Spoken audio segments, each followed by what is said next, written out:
Hello friends, welcome to my channel. इस video में मैं आपको बताने वाली हूँ फीटल सर्कुलेशन के बारे में। फ्रेंड्स, फीटल सर्कुलेशन जो होता है ना, वो बहुत ही इंपॉर्टेंट टॉपिक है फॉर द वाइवा पर्पस और थ्योरी एग्ज़ाम के लिए भी। फीटल सर्कुलेशन का टॉपिक बहुत इंपॉर्टेंट होता है, ठीक है। तो फ्रेंड्स, आप जो भी मैं बताऊंगी उसको ध्यान से सुनना और समझना, ठीक है। बहुत ईजी है, ईजी वे में बताऊंगी, आपको ईजिली समझ आ जाएगा। तो फ्रेंड्स, आइए स्टार्ट करते हैं फीटल सर्कुलेशन के इंट्रोडक्शन के साथ, ठीक है। तो क्या लिखा हुआ है कि फीटल सर्कुलेशन, ठीक है, ये मैं आपको रीड आउट करके बता रही हूँ, आप इसको देखो, बाद में इसको समझाती हूँ मैं। फीटल सर्कुलेशन ऐसे पास से देख लो, ज़्यादा समझ आएगा, ठीक है। तो क्या लिखा है कि fetal circulation differs from adult circulation in several ways and is designed to ensure the high oxygen blood supply to the brain and myocardium, ठीक है। क्या मीनिंग है कि फीटल सर्कुलेशन जो होता है, वो जो हमारा एडल्ट का हार्ट सर्कुलेशन होता है, वो क्या होता है, डिफरेंट होता है कई तरीक़ों से, ठीक है। और ये किस लिए डिज़ाइन किया गया है, किस लिए बनाया गया है, ये इंश्योर करने के लिए, ठीक है, ताकि हम ये सुनिश्चित कर सकें कि हाई ऑक्सीजन ब्लड सप्लाई हमारे ब्रेन को और मायोकार्डियम को पहुंच सके, ठीक है। मायोकार्डियम क्या होती है फ्रेंड्स? मायोकार्डियम जो है हमारी मस्कुलर लेयर होती है जो हार्ट के वॉल पे प्रेजेंट होती है, ठीक है। सबसे ज़्यादा मसल जो क्या होता है, मायोकार्डियम लेयर में ही प्रेजेंट रहता है। नेक्स्ट फ्रेंड, देखते हैं कि डेफिनेशन क्या होता है फीटल सर्कुलेशन का। क्या लिखा है कि the fetal circulation is the circulatory system of human fetus often encompassing the entire feto-placental circulation, which include the umbilical cord and the blood vessels within the placenta that carry fetal blood, ठीक है। क्या meaning है कि जो fetal circulation है वो किसके under आता है? सर्कुलेटरी सिस्टम के अंदर आता है, ठीक है, जिसमें क्या हम शो करते हैं, ह्यूमन फीटस का ब्लड सर्कुलेशन कैसे होता है उसको बताया जाता है, ठीक है।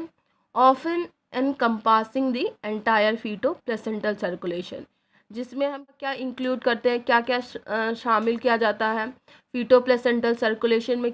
इसमें आ जाता है अम्बिलिकल कॉर्ड, ब्लड वेसल्स, और जो प्लेसेंटा होती है वो इंक्लूड हो जाती है। किसके अंदर इंक्लूड हो जाती है? फीटो प्लेसेंटल सर्कुलेशन के अंदर, ठीक है। जिसमें क्या होता है कि जो प्लेसेंटा होता है वो क्या कैरी करता है? फीटल ब्लड कैरी करता है, ठीक है। किस लिए? ताकि फीटस को प्रॉपर ऑक्सीजनेटेड ब्लड मिल सके, ताकि हमारा जो फीटस है वो प्रॉपर ग्रो कर सके, ठीक है। तो ये फ्रेंड्स, ये देखा हमने डेफिनेशन। नेक्स्ट देखते हैं कैरेक्टरिस्टिक्स, ठीक है। फीटल सर्कुलेशन की कैरेक्टरिस्टिक्स क्या होते हैं। फर्स्ट पॉइंट क्या है कि placenta is the source of oxygen for the fetus, ठीक है। हमने ऑलरेडी डेफिनेशन में देखा कि प्लेसेंटा क्या कैरी कर रहा है, फीटल को ब्लड प्रोवाइड कर रहा है, ठीक है। तो वही सेम पॉइंट है कि placenta is the source of oxygen for the foetus. Next point है foetal lungs receive less than 1% of the blood volume, lungs do not exchange gas, ठीक है। 1% ही जो फीटल लंग्स होती है वो ब्लड को रिसीव करती है और उसमें कोई भी O2 का, CO2 का गैस एक्सचेंज नहीं होता है। नेक्स्ट पॉइंट क्या है कि right atrium of the fetal heart is the chamber with the highest oxygen concentration. Friends, इसमें जो राइट एट्रियम होता है हार्ट का, उसमें सबसे ज़्यादा ऑक्सीजन प्रेजेंट होता है, ठीक है। जो ब्लड प्रेजेंट होता है राइट एट्रियम में, उसमें सबसे ज़्यादा ऑक्सीजन प्रेजेंट होता है, ठीक है। यह हमने देखा फीटल सर्कुलेशन का कैरेक्टरिस्टिक्स। फ्रेंड्स, नेक्स्ट बढ़ते हैं हम फीटल सर्कुलेशन का स्ट्रक्चर्स, ठीक है। फीटल स्ट्रक्चर्स, ठीक है, बिफोर बर्थ कौन कौन सी होंगी? 4 स्ट्रक्चर होंगे फ्रेंड्स, देख लीजिए। पहला है कि अम्बिलिकल कॉर्ड, ठीक है। अम्बिलिकल कॉर्ड के अंदर भी 2 होगा, ठीक है। 2 अम्बिलिकल आर्टरीज होगी, 1 अम्बिलिकल वेन होगा, ठीक है।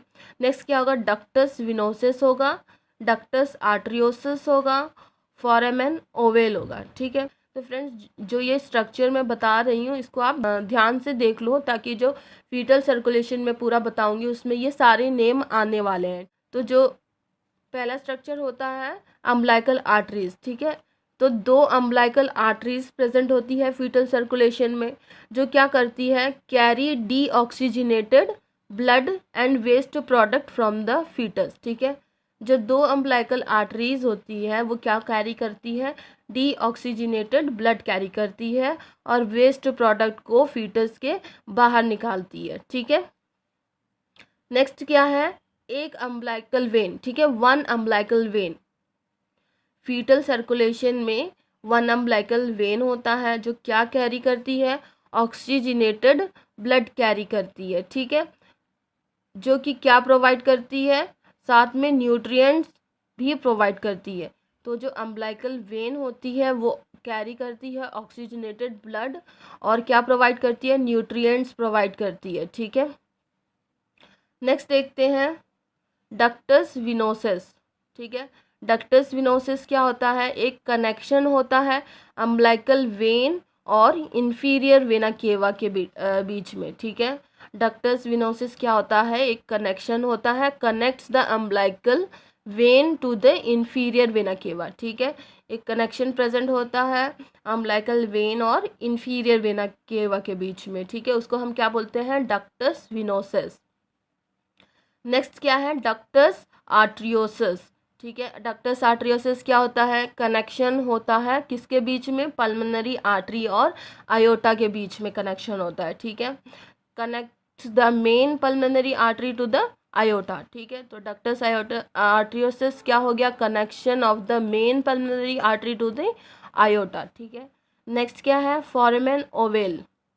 ये क्या होता है, anatomic opening between the right and left atrium. ठीक है, और आप कह सकते हैं कि an opening between the right atrium और लेफ्ट एट्रियम, जो राइट एट्रियम है और लेफ्ट एट्रियम है उन दोनों के बीच में क्या होगा, डायरेक्ट कनेक्शन होगा, एक ओपनिंग प्रेजेंट होगी जिसको हम क्या बोलेंगे, फोरामेन ओवल। तो फ्रेंड्स हमने देखा स्ट्रक्चर, फीटल स्ट्रक्चर में बिफोर बर्थ कौन कौन से स्ट्रक्चर प्रेजेंट होते हैं। अम्बिलिकल कॉर्ड के अंदर 2 अम्बिलिकल आर्टरीज प्रेजेंट होती है, 1 अम्बिलिकल वेन प्रेजेंट होती है। जो 2 अम्बिलिकल आर्टरीज होती है वो क्या करती है, डीऑक्सीजनेटेड ब्लड कैरी करती है और वेस्ट प्रोडक्ट को बाहर निकालती है। 1 अम्बिलिकल वेन होता है वो क्या करता है, carry oxygenated blood, oxygenated blood carry करता है और ब्लड और न्यूट्रिएंट्स प्रोवाइड करता है फीटस को। ठीक है, और क्या है, डक्टस विनोसस हमने देखा कि एक कनेक्शन प्रेजेंट होता है अम्बिलिकल वेन और इंफीरियर वेना केवा के बीच में। डक्टस आर्टरियोसस में क्या होता है, एक कनेक्शन प्रेजेंट होता है पल्मोनरी आर्टरी और आयोटा के बीच में। फोरामेन ओवल क्या होता है, एक ओपनिंग प्रेजेंट होती है राइट एट्रियम और लेफ्ट एट्रियम के बीच में। तो ये these are the structures which are present in fetal circulation before birth. ठीक है फ्रेंड्स, तो ये आप ध्यान से ये पूरा नाम देख लो क्योंकि आगे जो मैं फीटल सर्कुलेशन में डायग्राम बताने वाली हूँ उसमें ये सारे नाम आएंगे। तो फ्रेंड्स नेक्स्ट हम बढ़ते हैं, फीटल सर्कुलेशन किस तरीके से होता है वो हम देखेंगे विद डायग्राम और इन रिटन फॉर्म में। ठीक है, तो फ्रेंड्स ये है हमारा फीटल सर्कुलेशन। पहले आप देख लो कि फीटल सर्कुलेशन का डायग्राम समझ लो और इसकी लेबलिंग समझ लो। तो ये है हमारा प्लेसेंटा। ठीक है, प्लेसेंटा के साथ में अम्बिलिकल वेन और 2 अम्बिलिकल आर्टरीज दोनों क्या होती हैं, सब एक साथ में ही जुड़ी होती हैं। ठीक है, तो मैंने जैसे कि आगे बताया था स्ट्रक्चर में कि एक अम्बिलिकल वेन होती है, तो दीज आर अम्बिलिकल वेन। ठीक है, एक होगी और 2 अम्बिलिकल आर्टरीज प्रेजेंट होती हैं, तो ये हो गई 2 अम्बिलिकल आर्टरीज। ठीक है, ये लीवर हो गया। ठीक है, उसके बाद ये इंफीरियर वेना केवा हो गया, इंफीरियर वेना केवा। और मैंने क्या बताया था कि अम्बिलिकल वेन और इंफीरियर वेना केवा के बीच में जो कनेक्शन होता है उसको क्या बोलते हैं, डक्टस विनोसस बोलते हैं। ठीक है, तो यहाँ पे ये जो मैंने कनेक्शंस जितने भी हैं उसको मैंने ऑरेंज से सर्कल करके ताकि आपको ईजिली समझ आ सके। ठीक है, तो ये हमने देखा था कि जो अम्बिलिकल वेन और इंफीरियर वेना केवा के बीच में कनेक्शन प्रेजेंट होता है उसको क्या बोलते हैं, डक्टस विनोसस बोलते हैं। तो दिस इज़ द कनेक्शन। ठीक है, डक्टस विनोसस का ये है इंफीरियर वेना केवा। ठीक है, इंफीरियर वेना केवा के बाद में ये हो गया right atrium, left atrium, right ventricle और लेफ्ट वेंट्रिकल, ये 4 चैम्बर हो गए हार्ट के हमारे। ठीक है, तो उसके बाद में ये इन्फीरियर वेना के केवा के बाद में हमने क्या पढ़ा था कि an opening between right atrium और लेफ्ट एट्रियम को क्या बोलते हैं, फोरामेन ओवल बोलते हैं। ठीक है, तो यहाँ पे एक ओपनिंग प्रेजेंट है। ठीक है, तो इस डायरेक्ट ओपनिंग है राइट एट्रियम से लेफ्ट एट्रियम में, डायरेक्ट ओपनिंग है और इस ओपनिंग को क्या बोलेंगे, फोरामेन ओवल। नेक्स्ट क्या होता है, ये हमारा हो गया आयोटा, आर्च ऑफ आयोटा, ये हो गया डिस्टल आयोटा, हो गया डिसेंडिंग आयोटा। ठीक है, ये हमारी लंग्स हैं, ये हो गई पल्मोनरी आर्टरीज और यू कैन से ट्रंक। ठीक है, तो और हमने क्या पढ़ा था कि जो पल्मोनरी आर्टरी है और आयोटा है, इन दोनों के कनेक्शन को हम क्या बोलते हैं, डक्टस आर्टरियोसिस। ठीक है, तो ये यहाँ पे एक कनेक्शन प्रेजेंट होता है पल्मोनरी आर्टरी और आयोटा के बीच में डायरेक्ट कनेक्शन होता है, उसको क्या बोलते हैं, डक्टस आर्टरियोसिस। ये हमारा सुपीरियर वेना केवा हो गया, ये मैंने 2 बार मेंशन कर दिया है। ठीक है, सेम ही है। ये हमारा सुपीरियर वेना केवा है, आयोटा है, और ये हमारी सबक्लेवियन आर्टरीज होती है। ठीक है, जो अपर बॉडी पार्ट्स को ब्लड प्रोवाइड करती है। ठीक है, तो ये हमारे कुछ लेबलिंग था फीटल सर्कुलेशन में। अब मैं आपको पूरा समझाऊंगी कि फीटस में ब्लड का सर्कुलेशन होता कैसे है। तो ये मैंने यहाँ पे रिटन फॉर्म में लिखा है फॉर इजी अंडरस्टैंडिंग, और यहाँ पे ये मैंने डायग्राम बनाया है, मैं आपको दोनों के साथ समझा दूंगी। तो सबसे पहले जो मैं आपको पहले ये रीड आउट करके बताऊंगी और इसके साथ ये भी बताती रहूँगी, तो आप दोनों को मिला के देखना। ठीक है, ताकि इजीली समझ आ सके। तो फ्रेंड्स आइए समझते हैं कि फीटल सर्कुलेशन किस तरीके से होता है। ठीक है, फीटस का हार्ट जो है में ब्लड जो किस तरीके से सर्कुलेट करता है, यहाँ मैं डायग्राम के साथ में आपको बताऊंगी, और यहाँ पे मैंने रिटन फॉर्म में मेंशन करके रखा है फॉर इजी अंडरस्टैंडिंग। ठीक है, तो पहले मैं एक एक ये रीड करूँगी और इसके साथ में ही मैं डायग्राम पे बताती रहूँगी। आप ये भी सुनते रहना और डायग्राम भी देखते रहना, इससे आपको क्या अच्छे से समझ आएगा। तो पहले देखते हैं कि क्या लिखा है कि oxygenated blood carried from the placenta. ठीक है, तो ऑक्सीजनेटेड ब्लड, प्लेसेंटा से ऑक्सीजनेटेड ब्लड आता है। ठीक है, और वो कहाँ जाता है, वो जाता है इन्फीरियर वेना केवा में। ठीक है, इन्फीरियर वेना केवा में जाता है, किसके थ्रू जाता है, अम्बलाइकल वेन के थ्रू जाता है। ठीक, और उसके बाद में डक्टस विनोसिस में एंटर करता है।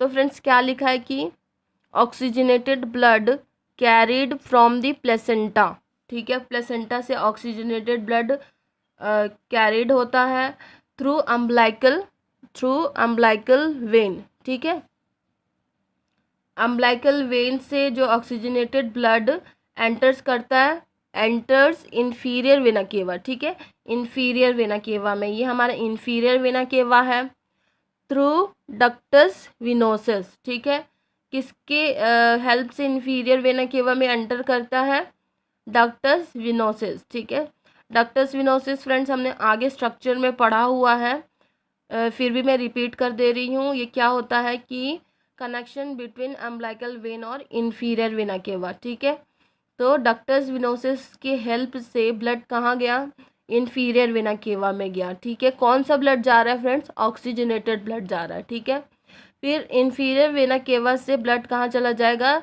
राइट एट्रियम में जाएगा। ठीक है, मैंने आपको आगे सबसे आगे मैंने कैरेक्टरिस्टिक्स में बताया था कि जो राइट एट्रियम होता है हार्ट का, उसमें सबसे ज़्यादा ऑक्सीजनेटेड ब्लड प्रेजेंट होता है। तो फिर इन्फीरियर वेना केवा से ब्लड कहाँ चला गया, राइट एट्रियम में गया। ठीक है, फिर राइट एट्रियम से ब्लड कहाँ जाएगा, डायरेक्ट लेफ्ट एट्रियम में चला जाएगा। ठीक है, ब्लड राइट एट्रियम से डायरेक्ट लेफ्ट एट्रियम में गया।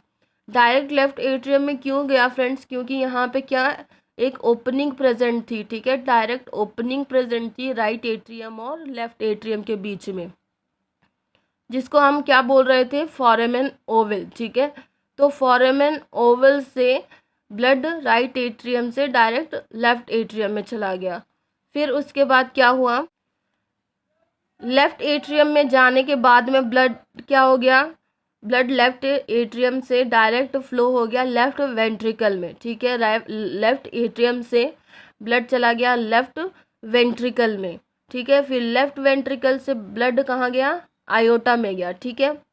लेफ्ट वेंट्रिकल से ब्लड गया आयोटा में, ठीक है। फिर आयोटा में जो आर्टरीज ये प्रेजेंट है ऊपर, सबक्लेवियन आर्टरीज, इनकी हेल्प से जो अपर बॉडी पार्ट है उनको क्या हो गया, ब्लड, ऑक्सीजनेटेड ब्लड सप्लाई हो गया। वही यहाँ पे लिखा है कि blood flows into the left ventricle and iota through subclavian arteries, ठीक है, to cerebral and coronary artery resulting in the brain and heart receiving the most highly oxygenated blood, ठीक है।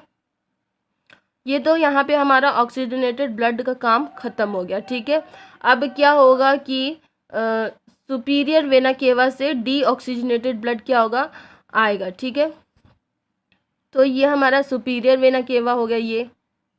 तो यहाँ से क्या हो रहा है कि डीऑक्सीजनेटेड ब्लड आ रहा है, कहाँ से आ रहा है, हमारे हेड और आर्म से आ रहा है, ठीक। सुपीरियर वेना केवा की हेल्प से डीऑक्सीजनेटेड ब्लड आएगा, फिर वो कहाँ जाएगा, एंटर्स राइट एट्रियम, यहाँ से आ रहा है, फिर वो राइट एट्रियम में एंटर हो जाएगा ब्लड, डीऑक्सीजनेटेड ब्लड एंटर हो रहा है फ्रेंड्स, याद रखना। राइट एट्रियम में ब्लड एंटर हुआ, फिर उसके बाद में passes into right ventricle, right atrium से राइट वेंट्रिकल में ब्लड चला जाएगा, ठीक है। फिर राइट वेंट्रिकल से ब्लड पल्मोनरी आर्टरी, ठीक है, ये पल्मोनरी आर्टरी है, इसकी हेल्प से ब्लड कहाँ चला गया, डायरेक्ट आयोटा में चला जाएगा, डिस्टल आयोटा में चला जाएगा with the help of ductus arteriosus. Friends हमने पढ़ा था कि डक्टस आर्टरियोसस क्या होता है, connection between pulmonary arteries and iota, इसके कनेक्शन को क्या बोलते हैं, डक्टस आर्टरियोसस, ठीक है। सुपीरियर वेना केवा से डीऑक्सीजनेटेड ब्लड आया, फिर वो राइट एट्रियम में गया, फिर राइट एट्रियम से डायरेक्ट राइट वेंट्रिकल में गया, फिर राइट वेंट्रिकल से पल्मोनरी आर्टरीज में गया, ठीक है। पल्मोनरी आर्टरीज से फ्रेंड्स लंग्स में नहीं जाएगा, क्योंकि हमने सबसे पहले एक पॉइंट पढ़ा था कि जो हमारी लंग्स होती है वो खाली 1% ब्लड वॉल्यूम ही रिसीव करती हैं, ठीक है, क्योंकि लंग्स हमारी क्या है, कोलैप्स होती है, वीक्स होती है, इसलिए ये ज़्यादा ब्लड का एक्सचेंज नहीं कर सकती हैं। तो इसका वर्क क्या होता है, मैक्सिमम बहुत लो होता है, ठीक है। तो इसके कारण जो ब्लड हमारी राइट वेंट्रिकल से पल्मोनरी आर्टरीज में आती है, वो ब्लड क्या होती है कि पल्मोनरी आर्टरीज में उसका प्रेशर क्या हो जाता है, बहुत ज़्यादा हो जाता है, ठीक है। तो प्रेशर हाई होने के कारण वो ब्लड डायरेक्ट कहाँ से चला जाता है, डक्टस आर्टरियोस के थ्रू डिस्टल आयोटा में चला जाता है, ठीक है। ये हमारा डिस्टल आयोटा है, डिस्टल आयोटा से डिसेंडिंग आयोटा की हेल्प से हमारा लोअर बॉडी पार्ट को डीऑक्सीजनेटेड ब्लड सप्लाई हो जाता है, ठीक है फ्रेंड्स। यही सेम इसमें लिखा है, जो मैंने आपको हार्ट का फीटल हार्ट का सर्कुलेशन बताया वही लिखा है, तो उसको भी रीड आउट मैं कर देती हूँ आपके लिए। तो यहाँ पे क्या था कि deoxygenated blood returns from the heart head, तो क्या था कि deoxygenated blood returns from the head and arms through superior vena cava, enters the right atrium of the heart, then passes into the right ventricle of the heart, then blood flows, ठीक है, blood flows into the pulmonary artery, ठीक है। पर उसमें क्या होता है, but because of fetal lungs are collapsed, the pressure in the pulmonary artery is very high, ठीक है। फीटल लंग्स कोलैप्स होने का कारण, वीक होने के कारण फीटल आर्टरीज में जो ब्लड का प्रेशर होता है वो सबसे ज़्यादा हाई होता है, ठीक है। हाई होने के कारण क्या होता है कि जो हमारा ब्लड होता है वो डायरेक्ट कहाँ चला जाता है, डिस्टल आयोटा में चला जाता है, किसके हेल्प से, थ्रू दी डक्टस आर्टरियोसस। वही सेम ही लिखा है कि because pulmonary resistance is high, most of the blood passes into the distal aorta, ठीक है, through the ductus arteriosus from the aorta, फिर डक्टस आर्टरियोसस के बाद में from the descending aorta blood flows to the rest body part, ठीक है friends. तो ये हो गया हमारा फीटल सर्कुलेशन, हमने समझ लिया अच्छे से। आप ऐसे ही समझना जैसे मैंने समझाया है दोनों ही साथ में ध्यान देते रहना, डायग्राम भी देखना और जो मैंने ये आपको पूरा रिटन फॉर्म में समझाया था ये भी देख। फ्रेंड्स ये था हमारा फीटल सर्कुलेशन। अब जो स्ट्रक्चर मैंने आपको स्टार्टिंग में बताया था कि जो स्ट्रक्चर्स होते हैं, जो बिफोर बर्थ जो स्ट्रक्चर्स होते हैं वो कौन से होते हैं, और अब मैं आपको बताऊंगी कि आफ्टर बर्थ वही सेम स्ट्रक्चर्स जो क्या होते हैं चेंज हो जाते हैं। चेंज होने के बाद में वो स्ट्रक्चर का नेम किस तरह चेंज हो जाता है। ठीक है, तो ये मैंने आप सामने दोनों रख दिया है। ठीक है, हाँ आप देखना बिफोर बर्थ और ये देखना आफ्टर बर्थ। ठीक है, ये बिफोर बर्थ का स्ट्रक्चर्स है। ठीक है, फीटल सर्कुलेशन में जो स्ट्रक्चर प्रेजेंट होते हैं बिफोर बर्थ का, और ये वही सेम स्ट्रक्चर आफ्टर बर्थ किस तरीके से चेंज हो जाते हैं। ठीक है, उनका नेम चेंज होके क्या हो जाता है वो यहाँ पे मेंशन किया है। तो फ्रेंड्स देखो, जो अम्बलाइकल कॉर्ड है उसमें जो दो अम्बलाइकल आर्टरीज प्रेजेंट होती है, आफ्टर बर्थ उन दो अम्बलाइकल आर्टरीज का नेम चेंज होके क्या हो जाता है, अम्बलाइकल लिगामेंट्स हो जाता है। ठीक है, और जो एक अम्बलाइकल वेन होती है आफ्टर बर्थ उसका नाम चेंज होके क्या हो जाता है, लिगामेंटम टीयर्स हो जाता है। और जो डक्टस विनोसस होता है उसका नाम चेंज होके आफ्टर बर्थ क्या हो जाता है, लिगामेंटम विनोसम। ठीक है, इसमें दो चीज़ याद रखने वाला है कि जो लिगामेंटम विनोसम होता है उसका फंक्शनल क्लोजर कब हो जाता है, काम करना कब बंद हो जाता है, तो जस्ट आफ्टर बर्थ। ठीक है, within several minutes after birth. ठीक है, कुछ मिनट बाद ही जो लिगामेंटम विनोसम है वो उसका फंक्शन वो काम करना बंद कर देगा। ठीक है, और उसका एनाटॉमिकल क्लोजर कब होगा, वो हमारा होगा 3 से 7 दिन। ठीक है, बर्थ के बाद 3 to 7 days after birth. Next देखते हैं कि डक्टस आर्ट्रियोसिस है, वो आफ्टर बर्थ उसका नाम चेंज होके क्या होता है, लिगामेंटम आर्ट्रियोसम हो जाता है। इसमें फंक्शनल क्लोजर कब होता है, 10 to 96 hours after birth. Anatomical closure कब होता है, 2 to 3 weeks after birth. Last क्या है, फोरामेन ओवल। ठीक है, तो जो फोरामेन ओवल होता है वो किस में चेंज हो जाता है, फोसा ओवैलिस में चेंज होता है।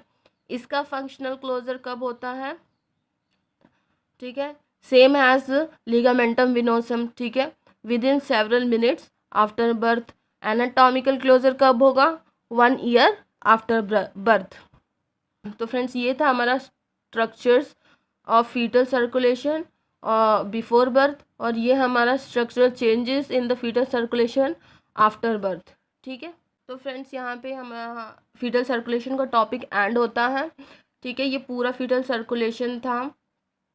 फ्रेंड्स अगर आपको मेरी वीडियो पसंद आई हो, समझ आई हो, तो please do like share and subscribe my channel, ताकि मैं इसी तरह और वीडियो आपके लिए ला सकूं। ठीक है फ्रेंड्स, पर इससे क्या होगा कि आपकी नॉलेज बढ़ेगी प्लस मेरी नॉलेज भी बढ़ेगी।